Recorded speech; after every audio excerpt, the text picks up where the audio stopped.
미국 기업들의 실적이 긍정적으로 기대감을 모아가면서 다우지수를 사상 최고가로 만들어냈습니다. 자, 연일 상승세를 보여주고 있는 이런 미국 증시의 상황들, 일단 긍정적으로 볼 수밖에 없겠죠. 투자 심리도 크게 개선되는 모습이고요. 자, 주가는 걱정의 벽을 타고 올라간다, 이러한 시장 분석도 나오고 있습니다.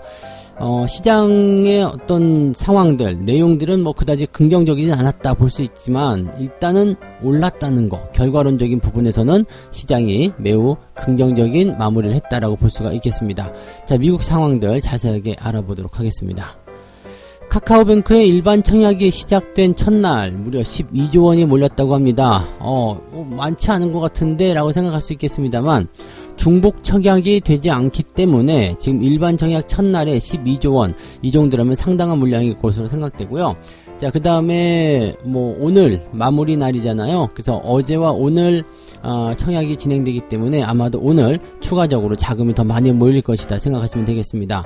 자, 카카오뱅크의 일반 청약 상황들 또 어떻게 진행해야 되는지 이런 부분들 알려드리도록 하겠습니다. 이사라고 아시죠? 개인 종합 자산관리 계좌, 뭐 되게 어려운 부분인데, 자, 이 이사 계좌에 대해서 뭐 비과세 혜택이 주어진다, 이런 얘기가 나타났습니다. 뭐 떠들썩한 부분이라서. 근데 궁금한 상황들이죠. 이게 과연 국민투자 상품으로 가능할 것인가, 비과세 혜택은 어떤 식으로 적용이 되는가 궁금하실 것 같은데, 여기에 대한 이야기들 정리해 드리도록 하겠습니다.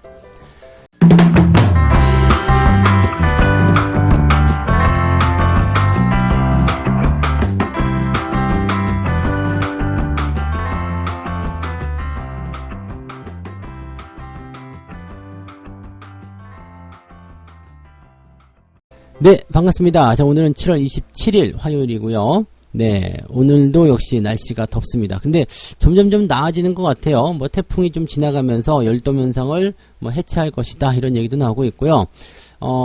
정말 좀 지겨울 정도로, 좀 무서울 정도로 계속됐었던 폭염에 대한 상황들이 조금씩 누그러지고 있는 것이 아닌가 생각되기도 합니다. 시장도 좀 그런 상황이 좀 됐으면 좋겠어요. 약간 좀 지루하죠. 이게 주가가 올라가는 것도 아니고 내려가는 것도 아니고, 뭐 내려갔잖아요 라고 할 수 있겠습니다만, 오른 이후에 내려오는 부분들이기 때문에 크게 문제는 없잖아요. 그리고 내려간 다음엔 또 다시 어느 정도 복구를 좀 해준단 말이죠. 또 실질적으로 이 거래량 자체가 그렇게 많지 않기 때문에 이런 변동성 같은 경우는 그렇게 중요하게 생각할 만한 부분은 아니다라고 보셔도 괜찮을 겁니다. 자, 그렇다면 지금 현재 이 시장이 가지고 있는 이 느낌들, 글쎄요, 뭐 나쁘다라고 딱 평가하기도 그렇고, 그렇다고 좋아요, 뭐 집중적으로 투자합시다, 이렇게 생각해도 조금 애매한 수간이긴 합니다. 그래서 지금 같은 상황에서는요, 여러분들이 종목들에 대한 관점들을 매수를 막 확장한다거나 그런 것보다도 일단은 좀 잘 지켜주는 거, 잘 버텨주는 거, 그것이 가장 중요한 핵심 포인트가 아닐까 생각되긴 합니다. 자, 미국 시장 상황을 보면은 일단은 괜찮은데 라는 느낌을 계속 가지실 거라 생각해요. 지금 다우지수 같은 경우가 0.24% 상승 마감을 했고요. 그 다음에 나스닥 같은 경우가 0.03, 거의 안 오르긴 했습니다만 그래도 플러스예요. 야, 근데 시장 자체가 출발을 마이너스로 출발했습니다. 그리고 뭐 다우지수 나스닥 둘 다 할 거 없이 둘 다 마이너스 출발했는데, 뭐 장중에 계속 싸움은 있었죠. 오르락 내리락 하는 싸움은 있었지만은 결과적으로 장 막판까지 들어갔을 때 마감을 플러스로 했다라는 거, 이것이 중요한 모습이지 않겠나 생각합니다. 그러니까 상승 기조를 계속 이어져 오는 그런 상황이고요. 또 그런 상황 속에서 차익 실현도 들어오고 뭐 경계심도 나타나고 이런 모습이 있었지만, 결과적으로는 플러스, 즉 사상 최고가 마감을 또 한 번 해줬다는 얘기가 되는 겁니다. 그래서 지금 현재 시점에서 본다라면은 시장이 잘 가는데 도대체 뭐가 문제야? 라는 그런 의문점을 좀 가지실 수 있는 그런 상황이 아닐까 생각되긴 합니다. 약간 보합이긴 하지만 강보합, 이렇게 되면 느낌적인 부분으로 굉장히 좋아지게 되는 거죠. 자, 내용은요, 기업들의 실적이 크게 웃돌았다. 그러니까 예상치를 크게 웃돌았다는 부분들이 굉장히 좀 시장을 고무적으로 이끌었다라고 보시면 될 것 같은데요. 3분기 실적 전망치도 나쁘지 않다. 이것이 이제 긍정적으로 추가 상승을 만들어낼 수 있는 어떤 요인이 되었다라는 부분이 되겠죠. 지금 테슬라가 예상치를 훨씬 웃도는 실적을 발표를 했습니다. 이렇게 되면 이제 전기차뿐만 아니라 뭐 자동차, 그다음에 이런 기술주 쪽으로 이제 분위기가 좀 좋아질 수 있지 않을까라는 생각이 들긴 하는데, 테슬라가 지금 2분기 순이익이 사상 처음으로 10억 달러를 웃돌았다. 그래서 11억 4천만 달러를 기록했다라고 얘기합니다. 주당 순이익이 1.45달러, 이렇게 얘기가 됐고요. 그래서 지금 시장에서 예상한 부분들을 전부 다 뛰어넘었다라고 보시면 됩니다. 그래서 예상치를 다 뛰어오르면서 주가가 상승 마감을 하는 모습이 좀 나타났고요. 그 다음에 애플, 알파벳, 마이크로소프트 이런 기업들도 실적 발표 예정하고 있는데, 얘네들도 실적이 좋게 나올 것이다 라고 되어 있죠.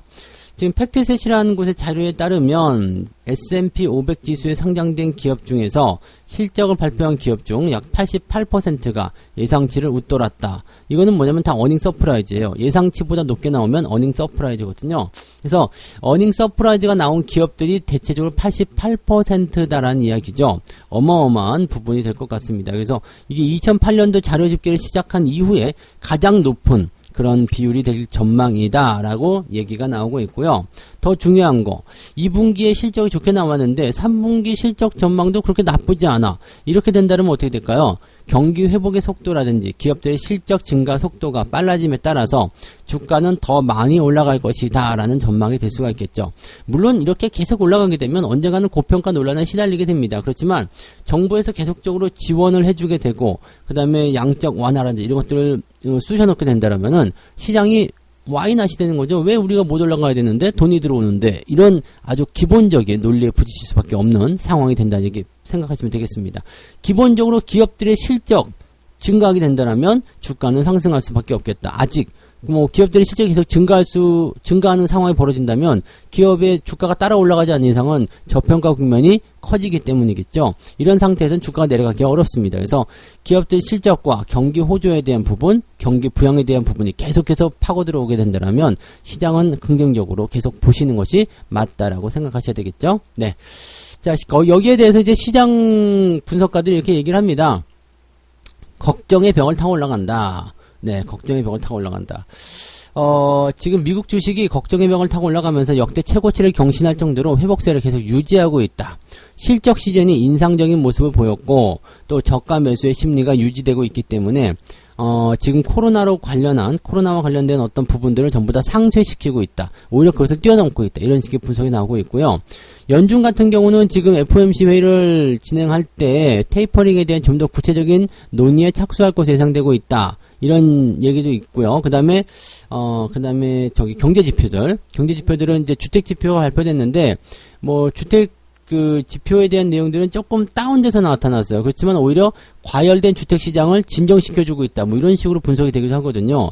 그러니까 지금 내용만 딱 놓고 보시면은요, 걱정스러운 부분도 분명히 있다. 그렇지만 기업들의 실적이 밀고 올라가면서 다른 것들을 다 그냥 뒤로 밀어냈다. 우려감들을 다 불식시켰다.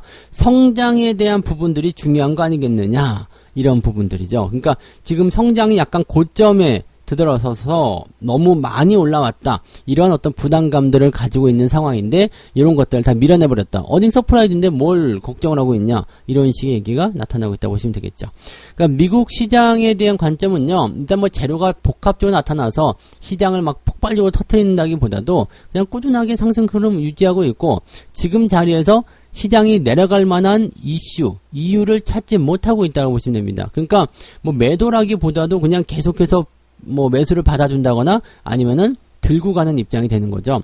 우리나라도 이렇게 연결시켜서 보셔야 돼요. 그러니까 주식이라는 부분들을 이렇게 단기적인 변동성에 의해서 팔고 사고 이렇게 하는 것이 아니라 그냥 지금 가치가 꾸준하게 더 성장할 것 같다라면은 위아래로 오르락 내려가는 것들은 단기적 이슈는 중요한 게 아니거든요. 그냥 놔두시면 됩니다. 꾸준하게 상승하면서 주가를 이끌어낼 수 있는 그런 상황들로 우리가 접근해 들어가셔야 되지 않을까 생각합니다. 그래서 약간은 좀 여유 있는 투자 하시면 좋을 것 같고요. 시장 분위기는 바뀐 것이 없다라고 생각하시면 됩니다. 시장 분위기는 바뀐 게 없고 시장의 상황도 바뀐 게 없습니다. 그냥 더 상승할 수 있는 그런 기운들만 남아있다. 이렇게 생각하시면 적당하지 않을까 보여집니다. 참고들 하시면 좋겠고요. 자, 두 번째 이야기로 넘어가죠. 카카오뱅크 청약과 관련된 부분인데요.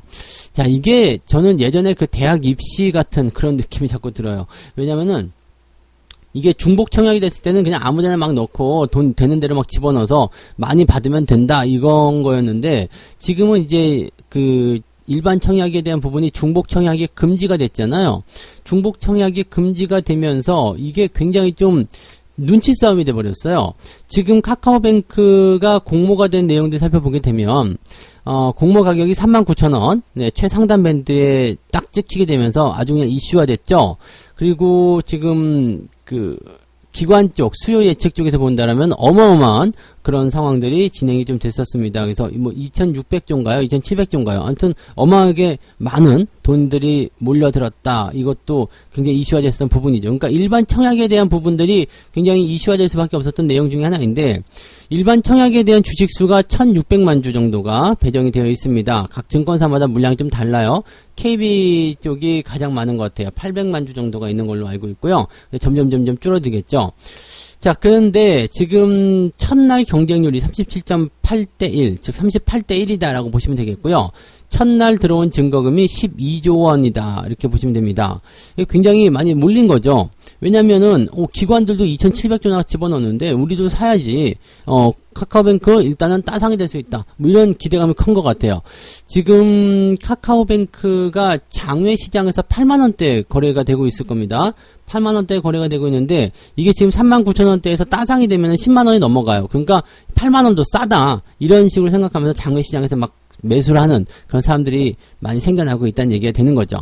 자, 그러면 이 카카오뱅크에 대한 그 청약 공모를 들어가야 되느냐 말아야 되느냐, 여기에서 아직도 고민하고 계신 분이 계시는데, 사실 이 들어가고 말고는 여러분들의 자유죠. 네. 근데 뭐가 더 유리하겠는가라는 생각에 대해서는 저는 일단은 청약을 좀 받아보시는 것은 어떻겠는가라는 생각을 좀 해봅니다. 받아셔도 괜찮을 것 같아요. 왜냐면 받자마자 물려서 내려갈 만한 확률은 많지가 않아요. 왜냐면 경쟁률이 높은 기업들 같은 경우는 공모가가 딱 들어갔을 때 시작하고 나면 첫날 거의 대부분 상승하거든요. 그래서 여기서 이제 조건만 잘 지키시면 되죠. 상장 첫날 주가가 밀려 내려간다. 그 부분에서는 이제 바로 물량을 뺄 수 있는 어떤 부분이 있어야 된다. 이것만 생각하시면 되는 거고, 그거 아니면 올라가고 있을 때는 그냥 두겠다. 이런 식으로 대응을 하시면 되는 거죠. 그러니까 첫날 움직임에 대한, 즉 상장하고 나서의 움직임에 대한 대응 전략만 내가 정확하게 잘 세우고 있다라면 공모를 받으시는 것도 괜찮다고 생각합니다. 지금 보면은 이제 그 1,600만 주를 일반 청약자에게 배정하는 그 부분이 뭐냐면 절반 정도는 균등 배정, 그러니까 최소 증거금 이만큼을 낸 사람에게는 똑같이 배분한다 이렇게 되어 있고요. 나머지는 비례 방식입니다. 그러니까 많이 낸 사람한테 많이 준다 이렇게 되어 있는 거죠. 그러니까 800만 주 정도는 균등 배정, 800만 주 정도는 비례 배정이다 라고 보시면 되겠습니다. 자, 그렇다면 청약자들이 너무 몰리지만 않으면 균등 배분을 통해서 적어도 한 주는 받을 수 있다.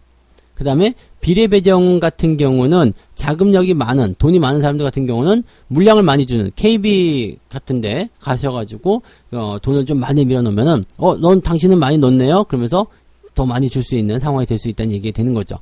그러니까 이런 식으로 눈치를 봐야 돼요. 그러니까 지금은 이제 첫날이기 때문에 어디로 가면 더 많이 받는다. 지금은 한국투자증권이 가장 많이 받는 걸로 알고 있습니다만 이게 또 뒤집어지겠죠. 바뀔 거예요. 그래서 계속 눈치를 보고 있을 겁니다. 그러니까 대학 입시 시험에 옛날 볼 때 어디에 사람들이 많이 넣나 봐가지고 원서 집어넣고 그랬었잖아요.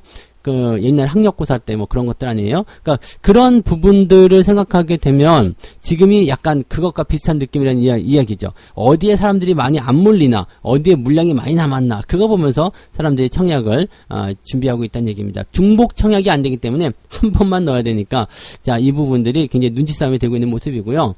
자, 오늘 아마도 그 증거금과 경쟁률이 훨씬 더 높아질 것이다 라고 전망이 되고 있는 상태입니다. 그래서 만약에 따상에 성공을 하게 된다면 10만 1,400원까지 올라간다 라고 되어 있는데, 한 10주 정도를 만약에 받을 수 있다라면 주당 약 62,400원의 차익을 얻을 수 있다라고 하니까 10주면 60만원 정도 나쁘지 않죠? 네, 그러면 이거는 공모를 한번 받아보셔서 해보셔도 괜찮을 것 같고요. 꼭 굳이 따상이 아니더라고 하더라도 일단은 올라서 시작하지 않겠느냐, 공모 가격보다는 높은 가격이지 않겠느냐라는 전망이 나오고 있는 거죠. 그러니까 가능하시다라면 청약을 통해서 물량을 조금 확보해 보시는 것도 괜찮아 보인다라고 생각이 듭니다. 그래서 이런 내용들 참고하시고요. 따상을 무조건 기대하고 가시는 것보다도 그냥 공모 이후에 상황이 좋게 만들어져서 뭐 10%대, 20%대 상승으로 마무리된다 그러면 더 들고 가셔도 되는 거고요. 위쪽에서부터 물량이 쭉 쏟아져 나오게 된다면 그때 바로 팔아치면 돼요. 이거는 뒤도 돌아보시면 안 됩니다. 왜냐면 상장과 동시에 물량이 나오는 것은 정해진 사실이기 때문에 위쪽에서부터 물량이 쏟아지기 시작한다 그러면 나는 일단은 공모가에 사서 수익을 내고 팔아먹는다. 이렇게만 생각하시면 되는 겁니다. 꼭 6만원, 62,400원 이걸 전부 다 먹어야 되겠다 이 생각하시는 게 아니고요. 적당하게 팔아먹고 나오시는 약간의 뭐 단기성 투자라고 볼 수도 있겠는데 뭐 이거는 이제 공모주에 들어가는 그런 부분에서의 어떤 혜택이니까 그런 것들 참고하시면서 보시면 좋을 것 같습니다. 오늘이 마지막 날이니까요. 네, 눈치 잘 보셔가지고 대응들 해보시면 좋을 것 같습니다. 물량이 많은 쪽에 집어넣으시면 비례 쪽, 그 다음에 경쟁률이 적은 쪽에 집어넣으셔야지 균등 배분 이쪽으로 괜찮습니다. 그래서 이런 내용들을 잘 참고하시면 좋을 것 같습니다. 자, 그 다음에 세 번째 이야기, 네, 이사 상품에 대해서입니다. 이사. 뭐 예전에는 이사로 이사하세요 막 그런 광고도 많이 나왔었죠. 근데 단점이 워낙 많아가지고 거의 뭐 뭐라 그럴까 애물단지 비슷한 취급을 좀 받았었는데 지금 기획재정부가 26일날 어제 발표를 한 내용이 있었죠. 2021년 세법 개정안에 따르면 이사 계좌를 통해서 국내 주식을 뭐 양도하거나 또는 펀드를 환매하면 소득이 발생하더라도 세금이 부과되지 않는다. 자, 비과세다. 이거 하나 가지고서 투자소득 전액에 대한 비과세다. 이거 가지고 지금 엄청나게 밀고 들어갔는데, 이게 정말 그렇게, 장점이 많은 것인가라는 생각을 좀 해보실 필요는 있을 것 같긴 해요. 이 이사라는 게 뭐냐면은요, 개인 종합 자산 관리 계좌입니다. 그래서 이 계좌 안에 예금, 펀드, 이제 뭐 파생, 결합 증권, 뭐 이런 다양한 금융상품을 넣어서 한꺼번에 운영하는 것. 이렇게 되어 있는데, 자, 문제가 여기서 생깁니다. 납입 한도가 연간 2천만 원입니다. 연간 2천만 원이고요. 최대한 총 1억 원까지 넣을 수 있다. 네. 최대한 총 1억 원까지 넣을 수 있어요. 그러니까 1년에 2천만 원씩 5년간 네, 1억 원까지 넣을 수 있고요. 의무적으로 무조건 가입해야 되는 기간은 3년입니다. 네, 3년. 그러니까 3년간 생각한다면은 연 2천만 원씩 2천만 원, 2천만 원, 2천만 원, 6천만 원을 네, 의무 가입 기간 동안에 무조건 그렇게 안 넣어도 상관없지만 그렇게 넣는다고 생각하셔야 되겠죠. 근데 1년에 2천만 원 금액이 조금 너무 작은 거 아니냐 하는 생각이 좀 들기도 하고요. 또 한 가지 2023년입니다. 지금 2021년이고요. 2023년부터 5천만 원이 넘는 금융투자 소득에 대해서 과세가 시작된다. 이거 한다 알고 계시죠? 과세를 이제 매기게 되는 게 어느 정도냐면은 그 5천만 원이라면은 그 20% 정도 되나요?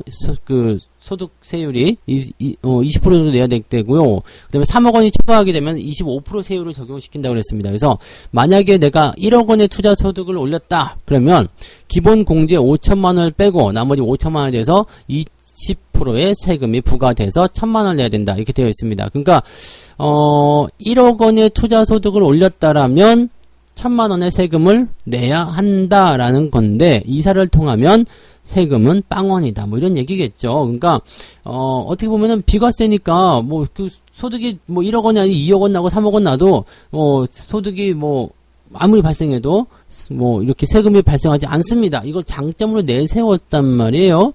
그런데 자, 지금 아까 전에 말씀드렸듯이 뭐예요? 납입 한도가 연 2천만 원에 총 1억 원까지입니다. 네, 이제부터 단점을 좀 봐야 되겠죠? 다 좋긴 좋아. 다 좋긴 좋은데 3년의 의무 가입 기간이 있어요. 최소 3년 이상 계좌를 유지해야지만이 비과세 혜택을 준다는 건데, 자, 21년부터 이제 계좌를 만들었어요. 그럼 22년, 23년, 24년 요때까지 되어야지만이 이제 비과세 혜택을 받으실 수가 있는 거고요. 일단은 뭐 유지가 되는 동안에는 비과세를 받겠죠. 그리고 나서 뭐 중간에 해지를 한다든지 이렇게 된다면 뭐 환급을 받는다든지 다시 토해낸다든지 이렇게 될 수가 있겠습니다만 어쨌건 3년 이상 계좌를 유지를 해야 된다는 부분이 하나 있고요. 그 다음에 3년 안에 출금 같은 경우를 하려면은 원금 한도 안에서만 가능합니다. 즉 수익금은 뺄 수가 없고요. 내가 2천만 원 넣었는데 수익이 1천만 원 나왔어요. 그럼 3천만 원이잖아요. 3천만 원 다 못 빼요. 2천만 원만 뺄 수 있다는 거 그런 것들도 있고요. 그 다음에 연간 2천만 원씩이라는 게 너무 금액이 적죠. 지금 세금 혜택 같은 경우는 5천만 원까지는 공제 금액이에요. 기본 공제 금액. 그 다음에 5천만 원이 넘어가는 것부터 세금을 내는 건데 2천만 원씩 네, 연간 2천만 원씩 넣어가지고 수익을 그만큼 낼 수 있겠는가라는 것도 좀 생각해 볼 필요가 있겠죠. 그래서 이게 물론 이제 장기적으로 보유하신 분들에게 혜택을 주기 위한 장기 유도 정책이라고 볼 수 있겠습니다만, 글쎄요. 일반 개인 투자자들이 주식 투자를 이용해가지고 5천만 원 이상 수익을 내기가 쉽지 않다. 1억 원으로 5천만 원 수익 내기도 어려운데 지금 연간 2천만 원씩 넣어가지고 최대 1억 원이 한도로 되어 있는 이 계좌 안에서 5천만 원의 수익을 내는 것이 과연 쉬운 일인가? 이 비과세라고 그냥 꽝 해가지고 투자 전액 비과세입니다. 5천만 원 이상 무조건 비과세입니다. 라고 얘기하지만 지금 1억 원 가지고 니들이 벌면 얼마나 벌겠냐 이런 생각도 여기서 들 수밖에 없는 내용이잖아요. 네. 그러니까 뭐 세금에 대한 부분도 혜택을 주는 것처럼 뭔가 굉장히 크게 포장하면서 실질적으로 따지고 들어가면은 혜택이 그렇게 크지 않을 거라고 생각하셔야 됩니다. 이걸 뭐 물론 장기적으로요, 뭐 아주 오랫동안 보유해가지고 이것을 수익을 크게 낸다 이렇게 생각하시면은 뭐 괜찮을 수도 있을 것 같죠. 그래서 이거 이사라는 것을 생각하실 분들은요, 일단 최대 1억 원까지니까 1억 원까지에 대한 부분들을 잘 생각하셔야 되는 부분이고, 그 다음에 이거는 최소한 10년 이상 계좌를 유지한다라고 생각했을 때 아마도 가능하지 않겠나 생각됩니다. 1억 원을 가지고 10년 이상 보유했을 때 내가 1억 원을 수익이 났다. 그러면은 이거 정부에서 10년 동안 니들이 주식 보유한 것에 대해서 내가 1,000만 원 정도 세금을 비과세를 해주겠다. 뭐 그런 얘기나 마찬가지예요. 네, 이 쉽지 않은 내용이에요. 그리고 수익률에 대한 부분들 좀 꼼꼼히 따져보실 필요가 있습니다. 물론 뭐 단기적으로 사고 팔고 해가지고 대응이 된다 이렇게 되는 걸로 생각하실 수 있겠습니다만 그렇게가 쉬운 거 아니고요. 그 다음에 해외 증권 하시는 분들은 이사로 옮기셔봤자 안 됩니다. 이사 계좌에서는 국내 주식만 거래가 가능하다는 거 알고 계셔야 됩니다. 그래서 어떻게 따지고 보면은 이건 뭐 그냥 보여주기식이 아닐까 싶은 생각이 좀 들긴 드는데요. 뭐 예전에 단점을 좀 많이 개선한 부분은 좀 있겠습니다만 글쎄요, 뭐 없는 것보다 나을 것 같긴 해요. 그리고 우리 아이들 계좌로 이사 계좌를 만들어 놓는 것도 뭐 괜찮을 것 같은데 아이들 계좌가 개설이 되는지는 잘 모르겠고요. 아무튼 저는 약간 뭐 그냥 뭐 하나마나 뭐 그런 것 같은 느낌이긴 한데 뭐 생각이 되시는 분들은 한번 이런 부분을 참고하셔가지고 보시면 좋겠습니다. 뭐 연간 2천만 원 정도의 어떤 뭐 적금식으로 그냥 주식을 집어넣어야 되겠다 생각하시는 분들은 뭐 한 몇 년 생각하셔가지고 진행하시면 세금에 대한 혜택을 근데 세금 제가 3년 동안요 연간 납입 한도가 2천만 원이니까 3년 동안 최대로 납입해봐야 6천만 원이거든요. 6천만 원을 가지고서 5천만 원 이상의 세금을 내서 혜택을 받으려면 이게 쉬운 게 아닌데요. 아무튼 그런 부분들 잘 체크하셔가지고 결정을 해보시기 바랍니다. 뭐 하셔도 나쁠 건 없어요. 그죠? 손해볼 건 없는데 꼭 그렇게까지 해야 되겠는가라는 생각이 좀 이제 혜택이 거의 없다라는 게 조금 단점인 것 같습니다. 자, 이렇게 해서 오늘 세 가지 이야기 전달을 좀 해드렸습니다. 다우지수가 실적 기대감 때문에 신고가가 달성이 되었다. 자, 기업들 실적이 계속 좋으니까 실적이 좋으면 좋을수록 어떻게 돼요? 주가는 저평가될 수밖에 없다는 거 참고하셔야 될 것 같고요. 카카오뱅크의 일반 청약 첫날 12조 원이 몰렸다. 이 부분도 굉장히 중요하죠. 이제 눈치 보기가 굉장히 좀 활성화될 것이다. 오늘 아주 그냥 치열할 것 같은 그런 느낌이에요. 그래서 이런 부분들 좀 잘 생각해 보시면 좋겠는데 여기서 골자는 딱 이거예요. 균등 배분을 받으려면은 경쟁률이 좀 적은 증권사, 그 다음에 비례 배분을 받으려면은 물량이 많은 쪽, KB 같은 경우가 조금 더 유리하겠다라고 보시면 되겠죠. 자, 이사라는 이 상품이 국민 투자 상품이 될 것인가? 물론 장기적으로는 괜찮기는 한데 돈이 장기간 묶일 수 있다는 단점이 좀 있고요. 그 다음에 연간 2천만 원씩이면은 얼마 안 돼요. 그 다음에 최대 1억 원이기 때문에 이걸로 지금 5천만 원 이상 수익이 기본 공개 5천만 원 빼고 그 이상의 수익을 내려면은 세금 혜택 받으려면 진짜 장난이 아닐 것 같은 느낌이에요. 그러면 과연 이게 이게 한도가 정해져 있다는 게 문제인 거죠. 한도가 정해져 있다는 게. 만약에 연간 1억 원씩 한 10억 원 정도까지 한다. 그러면 괜찮을 것 같아요. 왜냐면 5천만 원 이상 수익을 내는 게 괜찮을 것 같거든요. 근데 정부가 그렇게 세금을 안 거두려는 움직임을 보이지는 않을 거란 말이죠. 그래서 요거는 그냥 비과세 혜택 줄게요 라고 얘기해놓고 실질적으로는 혜택 거의 못 받게 하는 그런 정도의 모습이 아닐까, 저는 그렇게 좀 생각이 듭니다. 없는 것보단 나아요. 안 하는 것보단 낫긴 나은데 그렇게까지 매력적이지 않을 것 같다 생각이 좀 드네요. 참고하시고요. 책 한 곡 읽고 마무리하도록 하겠습니다. 증권을 분석하기 위해서 미적분 계산을 해야 했다면 나는 아직도 신문 배달을 하고 있었을 것이다. 한 기업의 가치를 평가하려면 발행 주식의 수로 나누면 된다. 따라서 나눗셈이 필요할 뿐이다. 제가 나눗셈이 안 돼서 잘 안 되는 네. 그만큼 이제 주식이란 게 간단하다는 이야기죠. 복잡한 어떤 이론이나 그런 것들 필요 없이 그냥 기업의 적정 가치만 잘 생각하시면 된다는 얘기죠. 이 기업의 가치가 만약에 10,000원인데 이렇게 계산해보니까 9,000원이야. 그러면 싸잖아요. 1,000원씩 벌 수 있으니까 거기서 매수를 하는 거고, 기업의 가치가 10,000원인데 12,000원이야. 비싸잖아요. 그럼 팔거나 아니면 매수하지 않거나 그런 식으로 하시면 된다는 얘기죠. 우리가 쉽게 얘기하는 저점 매수, 고점 매도, 저점 청구, 고점 지우기 되는 거죠. 자, 아무튼 그런 부분 잘 생각하시기 바라고요. 여러분들 오늘도 분위기는 나쁘지 않을 것 같아요. 근데 외국인 매도가 어떻게 나오느냐, 환율이 어떻게 되느냐에 따라서 변화는 좀 생기겠죠. 잘 버티세요. 지금은 시장이 밀려야 될 이유는 전혀 없는 시기입니다. 그래서 잘 버티시면 분명히 좋은 일이 생길 겁니다. 여러분 오늘도 화이팅 꼭 해내시기 바라고요. 저는 장중시황에서 다시 오도록 하겠습니다. 고맙습니다. 본 방송에서 제공되는 모든 정보는 투자 판단의 참고 자료이며 투자의 최종 책임은 본 방송을 이용하는 본인에게 있습니다.